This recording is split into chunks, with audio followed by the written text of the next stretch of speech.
सब देखने और सुनने वालों की खिदमत में मोहब्बत भरा सलाम नाज़रीन। इरफान अहमद खान साहब जर्मनी से हमारे साथ हैं। फ़ाइज़ ईसा इंग्लैंड पहुँचा और यहाँ पे जो सोशल मीडिया पे वीडियो चल रही है, आप भी देख रहे हैं, हम भी देख रहे हैं। सबसे पहले खान साहब से पूछिए, खान साहब ये जो सलूक हो रहा है, आप इससे मुतमिन हैं या गलत हो रहा है? देखें, फ़ाइज़ ईसा साहब ने का कैरियर जो है उनका, उस लिहाज से देखें, उस सारे कैरियर को ज़हन में रखें तो फिर जो कुछ उनके खिलाफ सोशल मीडिया पर तहरीक इंसाफ वाले जो मुहिम चलाई हुई है वो गलत है। मेरे हिसाब से बिल्कुल गलत है। और इंसान को जो उसका पूरा कैरियर है कानून का, उसको सामने रखना चाहिए, ना कि आखिरी 1-1.25 साल से जिसके अंदर सियासी मुकदमात से तहरीक इंसाफ जो है वो मुतमईन नहीं है। जहां तक उनके एज ए जज का ताल्लुक है अपने फ़ाइज़ ईसा साहब के, उनसे उनकी पर्सनैलिटी ऐसी थी, उनका पिछला बैकग्राउंड इस नौइयत का था कि उनसे बहुत सारे लोगों ने तवक्कुआत व्यवस्था कर ली थी। लोगों ने भी, सोसाइटीज ने भी और पार्टियों ने भी उनसे बहुत सी तवक्कुआत जो है वो व्यवस्था कर ली थी। अब वो जिस की तवक्को में पूरा उतरे हैं वो मुतमईन है, जिस पे नहीं पूरा उतरे जो उस पे वो लोग मुतमईन नहीं है। देखना ये चाहिए कि उस बंदे ने कानून के मुताबिक फैसले किए या नहीं किए।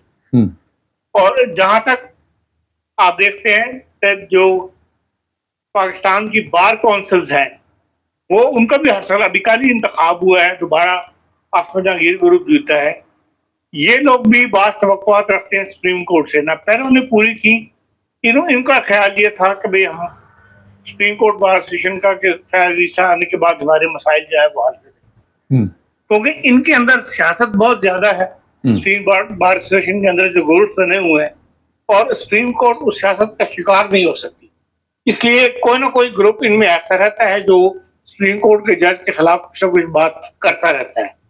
इसलिए जिस तौर पर इनको अलविदा कहना चाहिए था सुप्रीम कोर्ट बार्स को, इन्होंने अलविदा नहीं कहा।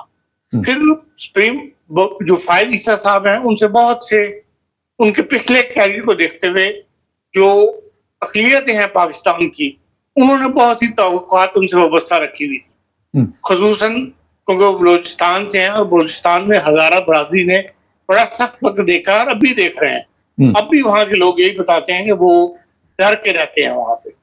तो उनके बारे में भी उन्होंने कोई ऐसा कदम नहीं उठाया, कोई ऐसा मुकदमा नहीं खोला। हालांकि उसकी जो ग्राउंड है वो तसद्दुक़ हुसैन जिलानी साहब प्रोवाइड करके गए हुए हैं। कोई नया कदम नहीं उठाना था फ़ाइज़ ईसा साहब ने, बल्कि जो कमीशन बनाकर वो गए थे उस कमीशन की माहाना रिपोर्ट तसद्दुक़ हुसैन जिलानी के रिटायर होने के बाद कभी डिस्कस नहीं हुई। शुएब सडल साहब जो कमीशन के सरबराह हैं, वो एक रिपोर्ट हर महीने वहाँ सबमिट करवाते हैं सुप्रीम कोर्ट के अंदर, वो रिपोर्ट डिस्कस होनी चाहिए थी। और लोग, तमाम जो तबकात हैं जो उस रिपोर्ट का, जिनका उनसे ताल्लुक होता है, जिनका जिक्र उसमें होता है, वो इस बात का मतलब ये चाहते थे कि भाई फ़ाइज़ ईसा साहब जो है वो इस बात को खोलेंगे और हमारे मसाइल जो है वो हल होंगे। ख़ुसूसन क्योंकि वो जड़ावाला के अंदर गए थे, जब जड़ावाला के अंदर चर्च जलाया गया, लोग मारे गए हैं, कोई सुप्रीम कोर्ट का और जज नहीं गया, ये वाहिद जज था जो वहां पर गया था एज सुप्रीम कोर्ट के जज के। तो इससे ज़ाहिर है जब वो ऐसा कदम उठाएंगे तो लोगों की तवक्कुआत भी आस बस्ता हो जाएंगी। इसलिए मसीह बरादरी जो है वो भी बड़ी मायूस हुई है उनके इस 7-सवा साल के पीरियड में। इस तरह सिख हैं, हिंदू हैं, सबके साथ उन्होंने जो तवक्कुआत रखते थे वो नहीं कर सके। और उसकी वजह यही है कि वो उन्होंने अपने आप को सियासी मुकदमात में जो है वो उलझा लिया। आपको उनका 1.5 साल का पीरियड देखें तो ज्यादा से ज्यादा सियासी मुकदमात इस नौइयत के थे जिनके अंदर दो पार्टियों के दरमियान लड़ाइयाँ थी, तहरीक इंसाफ थी और दूसरी जो थी वो नून लीग या मुत्तहिदा जो हुकूमत पार्टियां हैं वो थी। और उसकी वजह से चाहिए तो ये होना ये चाहिए कि जो सुप्रीम कोर्ट का जज हो, अगर तो वो नेक शोहरत के साथ जाना चाहता है तो वो सियासी मुकदमात का हिस्सा ना बने, उसके पैनल में खुद शामिल ना हो, दूसरे साथ।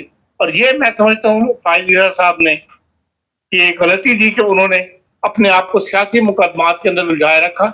इसलिए उनके सारे पीरियड के अंदर तहरीक इंसाफ की तरफ से डेली बेसिस पे उनके खिलाफ जो है वो सोशल मीडिया जो चलता रहा।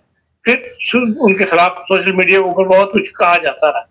फिर यह है कि जो उलमा का तबका था, लोग ये समझते थे कि ये प्रोग्रेसिव डॉक्टर वो जज है, इसका सारा कैरियर प्रोग्रेसिव है, ये उलमा से नहीं डरेगा, डट के फैसले करेगा। लेकिन इन्होंने आखिर ये भी ऐसा मौका आ गया कि इन्होंने फैसला अच्छा दिया, सबने पहले अप्रिशिएट किया पढ़े लिखे तबके ने, लेकिन ये है कि उस पर मौलवी हावी हो गए और वो उनको आखिर प्रेशर में ले आए और उन्होंने प्रेशर में आके जो है मुबारक सानी केस के 2 नजरसानी अपीलें सुनी। और जिस दूसरी अपील के तो तमाम कानूनदान खिलाफ है कि एक नजरसानी अपील होती है, नजरसानी अपील नहीं होती, लेकिन उन्होंने उसको भी सुन के तो वो मौलवी के भी अंडर प्रेशर आ गए। इसलिए इस किस्म के वाकयात जो उनके शॉर्ट पीरियड साल सवा साल में हुए, उससे उनका जो बैकग्राउंड है या उनकी जो पहले का कैरियर है तमाम जो है वो बैकग्राउंड में चला गया और मौजूदा सवा साल का इसके अंदर लड़ाई झगड़े ज्यादा थे, जिनके फैसलों से लोग मुतमईन नहीं थे, वो सामने आ गया। फिर ये भी है कि वो अपने साथियों को साथ मिलाप नहीं रख सके। एक तबका तो शुरू से जानता है कि जो पंजाबी जज थे वो सारे उनके खिलाफ थे, बलोचिस्तान से होने की वजह से फायज ईसा साहब के। लेकिन जो 8 जजों ने एक फैसला दिया था, वो नजर आ रहा था हर कानूनदान तबके को ये फैसला आने वाला है और फायज ईसा साहब की इसमें हिमायत शामिल नहीं होगी। उसको जिस तरीके पे हैंडल किया गया है, उसने भी उनके लिए बदनामी का रास्ता जो है वो पैदा किया और जिसकी वजह से सुप्रीम कोर्ट के जज आपस में तकसीम हो गए, वो इकट्ठा नहीं रख सके या उनकी तरफ से ऐसे इकदाम नहीं उठाए गए जो हम एक ज़हीन आदमी से तवक्को करते हैं कि मामला को सुलझाने में कुछ ना कुछ सूरत हाल जो है वो ऐसी ना हो जाए इसके अंदर पूरे पाकिस्तान के लोग जो है वो कहें कि भी सुप्रीम कोर्ट जो है वो तकसीम हो गई है। बहरहाल इन हालात में वो वहां से पाकिस्तान से फुर्सत हुए हैं, इसलिए मैं समझता हूँ कि जिस तरह उनको अलविदा कहना चाहिए था कानूनदान तबके की वजह से, सुप्रीम कोर्ट वगैरह की वजह से, वो भी नहीं कहा गया। अब वो बहरहाल आज़ाद है, उनको यहाँ ले लंदन आए हुए हैं और लंदन में जो तहरीक इंसाफ का सोशल मीडिया है वो उनके खिलाफ भी नए से नए जो है वो वायल कर रहा है और नवाज शरीफ साहब भी वो यूके में है, उनके इन दोनों के खिलाफ जो है वो सोशल मीडिया से हरकत में आया हुआ है तहरीक इंसाफ का। लेकिन ये चीजें कोई ज्यादा देर तक अपना असर नहीं रखा करती। असल देखना ये चाहिए कि अब जो नई सुप्रीम कोर्ट बनी है उसके अंदर क्या रिजल्ट निकलते हैं। आया हुकूमत या एस्टेब्लिशमेंट जो नहीं चाहती थी कि फायज ईसा साहब कंटिन्यू करें, तो नहीं चाहती थी कि मंसूर अली शाह साहब जैसा प्रोग्रेसिव जज जो है उस आईनी अदालत का हिस्सा बने जहाँ पर के मुकदमा चल रहे हैं 9 मई के, तो वो कामयाब हो गए। अब जो नए जज हैं उनको वो देख रहे हैं कि वो इस सुप्रीम कोर्ट को किस तरह लेकर चलते हैं जहाँ इंसाफ का खून ना हो। खासा मुझे वो इंडिया की फिल्म याद आ गई है आज ना। वो कहता कि ये रिश्ता लेने गए ना, तो वो कहता जी जब रिश्ते की बात हुई तो उसने फिर बताया ये शराब भी पीता है, शराब उस वक्त पीता है जब ये जुआ खेलता है, जुआ उस वक्त खेलता है जब ये ज़िना करता है। तो आपने बड़े अच्छे तरीके के साथ बताया। मुझे ये बताइए कि 1-1.5 साल में जो मुल्क में हालात बने, मजहबी तौर पे 63 ए को रिवर्स किया गया, फिर वो मुबारक सानी केस को रिवर्स किया गया, तो एक गलती भी मुल्क के लिए बेड़ा गर्क कर जाती है। जिस तरह कमरजीत बाजवा ने काम किया था, रात को अदालतें खुलवा दी थी। तो इसके बाद क्या लोग इनसे क्या लोगों से आप उम्मीद रखते हैं कि इनके साथ क्या सलूक किया जाए? इन लोगों से मुराद आपकी क्या है? नहीं, पब्लिक क्या करे? एक चीज है कि जब इलेक्शन ठीक नहीं हुए, जब वहां पे बिकते रहे, किसी ने नोटिस नहीं लिया, लोग खरीदे गए, बेचे गए, सेनेट में चलती रही हर चीज, तो फिर उसके बाद लोग देख रहे हैं। पहले तो 17 जज थे, अब तो 24 करोड़ जज वहां पे बैठे हुए देख रहे हैं सोशल मीडिया पे। देखिए मुबारक साहब, जो जज है ना, उसकी जहानत ये है कि उसको सिर्फ फैसला ही कानून की जरूर से ही नहीं देखना चाहिए, बल्कि ये भी देखना चाहिए कि जो फैसला वो करने लगा है उससे क्या असरअंदाज फ्यूचर में सोसाइटी के ऊपर, मुल्क के ऊपर होंगे। सियासी मुकदमात को एक तरफ रखें तो ये मुकदमा था मुबारक सानी वाला ही। उसके अंदर जो पार्टी थी, मुतासरा पार्टी, उसने सिर्फ जमानत मांगी थी मुबारक सानी की, इससे ज्यादा तो नहीं मांगा था। उन्होंने खुद उसके अंदर एंटर होके जमानत भी दे दी कि हाँ काबिल जमानत है, लेकिन साथ जो उन्होंने